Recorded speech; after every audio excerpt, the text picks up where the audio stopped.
Here is how to download and install Fantasy Premier League application on your mobile device. If you're using the iOS devices like iPhone or iPad, you can go ahead and open the App Store on your device. And if you're using Android, go ahead and select Play Store and open it.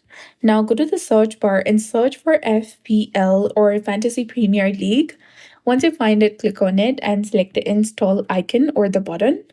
Wait for a few minutes or seconds for it to fully install on your device. On iOS devices, if you're downloading Premier League for the first time, you may also need to verify or enter your passcode. And once it's downloaded, then you'll get two different options to either join or sign in. If you already have an account, go ahead and click on sign in, enter your correct credentials, and then log into your specific account. Otherwise, you can click on Join My PL, follow the on-screen instructions, and create a new account for FPL. So that's it. I hope you found this video helpful. If you did, please like, share, and subscribe. Thanks for watching. We'll see you again in the next one.